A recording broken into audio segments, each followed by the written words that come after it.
Praise the lord. ఈరోజు దేవుని వాక్యము కీర్తనల గ్రంథము 146వ అధ్యాయము 2వ వచనం నుంచి 5వ వచనం వరకు. నా జీవిత కాలమంతయు నేను యెహోవాను స్తుతించెదను, నేను బ్రతుకు కాలమంతయు నా దేవుని కీర్తించెదను. రాజుల చేతనైనను నరుల చేతనైనను రక్షణ కలగదు. వారిని నమ్ముకొనకుడి, వారి ప్రాణము వెడలిపోవును, వారి మంటిపాలగుదురు, వారి సంకల్పములు నాడే నశించును. ఎవనికి యాకోబు దేవుడు సహాయకుడగునో, ఎవడు తన దేవుడైన యెహోవా మీద ఆశ పెట్టుకొనునో వాడు ధన్యుడు.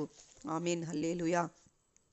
నా జీవిత కాలమంతా నేను యెహోవాని స్తుతిస్తాను, నా బ్రతుకు దినములన్నీ నేను యెహోవాని ఆరాధిస్తానని చెప్పుచున్న వారు ఎందుకు ఇలాగా ఒప్పుకోగలుగుతున్నారంటే వారు దేవుని వద్ద నుండి అంత ఎక్కువ పొందుకున్నారు గనక.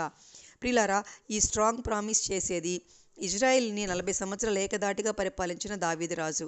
అయితే దావీదు రాజు కాకముందు ఒక గొర్రెల కాపరి. ఆయన తన తండ్రి చెప్పిన మాట చొప్పున గొర్రెలను కాచేవాడు. తన వయసు దాదాపు 15 సంవత్సరములు. ఆ వయసు నుండి అరణ్యంలో ఉంటూ గొర్రెలు కాస్తూ తన తల్లి చెప్పిన మాట చొప్పున యెహోవా దేవుడైన సృష్టికర్తను ఆరాధించేవాడు. తన తల్లి మాట చొప్పునే దేవుణ్ణి తెలుసుకుని ఆరాధించేవాడు. గొర్రెలు కాస్తూ పాటలు పాడుతూ దేవుణ్ణి స్తుతించేవాడు.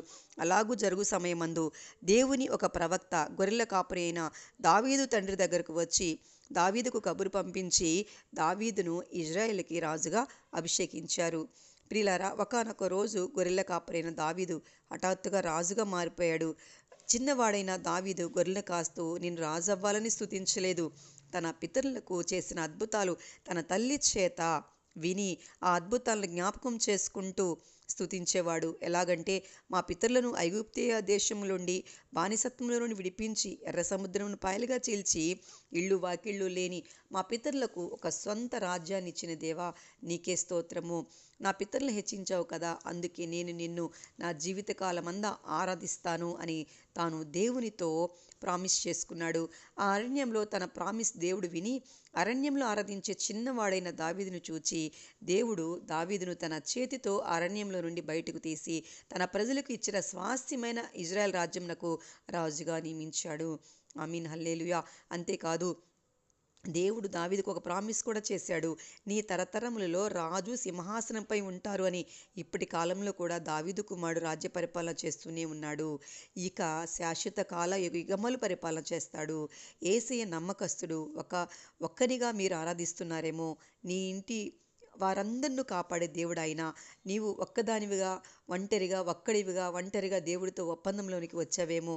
దేవా, నేను నిన్ను విడువను, నా జీవితకాలమంతా నిన్నే ఆరాధిస్తాను అని యేసయ్య నీకు మాట ఇస్తున్నారు. ప్రియురాలా, ఇదిగో నమ్మి నా యందు విశ్వాసం ఉంచావు కదా, నిన్నును నీ ఇంటి వారిని నేను రక్షిస్తాను అని. Praise the Lord. హల్లెలూయా. అంతేకాదు, నిన్ను నీ కుటుంబాన్ని రాకడలో విడవక ఎడబాయక తీసుకొని వెళ్తానని ఆయన మాట ఇస్తున్నారు. ఇదిగో ప్రియులారా, మీరు ఏ విధంగా అయితే దేవుడిపై నమ్మకం పెట్టుకొని ఆశ కలిగి ఉన్నారో ఖచ్చితంగా ఆ ఆశ నెరవేర్చే దేవుడై ఉన్నాడు. ఎవరైతే తమ కోరికలు కోరతారో వారి కోరిన దేవుడికి ఆయన నడిపించే దేవుడై ఉన్నాడు. అంతేకాదు, ఆయన చిత్తం మీ ఎడల సంపూర్ణంగా నెరవేర్చే దేవుడై ఉన్నాడు. మరి ఇదే రక్షణ దినము, ఇదే అనుకూల సమయము. దావీదుని గొర్రెల కాపరిగా ఉన్నవాడిని దావీదుగా రాజుగా చేసిన దేవుడు మిమ్మల్ని కూడా ఈ భూలోకంలో ఉన్నతమైన స్థానంలో హెచ్చించగలడు. ఆమేన్. హల్లెలూయా. దేవుని సువార్త సేవలో మీ సహోదరి క్రీస్తు Kalyani. God bless you all.